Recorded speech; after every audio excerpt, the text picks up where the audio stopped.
नमस्कार, मी कीर्ती गायकवाड. स्वागत आहे आपलं आय न्यूज 28 मध्ये. चला तर मग जाणून घेऊयात महाराष्ट्रातल्या ताज्या घडामोडी. मोखाडा केंद्रीय शाळेत माता सावित्रीबाई फुले पुण्यतिथी साजरी. पालघर जिल्ह्याच्या मोखाडा तालुक्यात माता सावित्रीबाई फुले पुण्यतिथी साजरी करण्यात आली.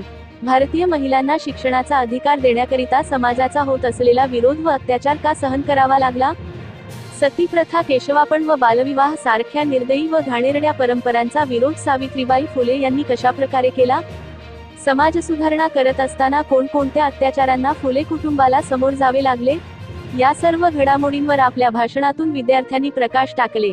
माननीय मुख्याध्यापक Kachare sir, Kulkarni sir, Bhushan Gaiware sir तसेच इतर सर्व शिक्षकांनी सावित्रीबाई फुले यांच्या प्रतिमेस पुष्पहार अर्पण केले. ज्ञानज्योती सावित्रीबाई फुले यांनी भारतीय महिलांवर केलेल्या उपकाराची आपण कधी सुद्धा परतफेड करू शकत नाही. प्रत्येक घराच्या देव्हाऱ्यात ज्ञानज्योतीची प्रतिमा असणे गरजेचे आहे, असे प्रतिपादन मान्यवरांनी केले. मोखाडा वार्ताहर अनवर कुरेशी यांची report.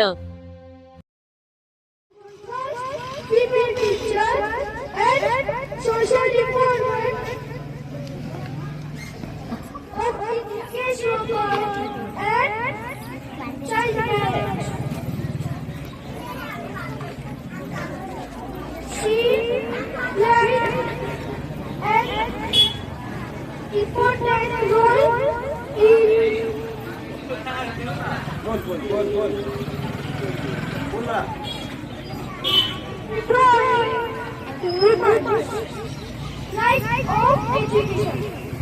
Unfortunately, she died on 10 March 1897.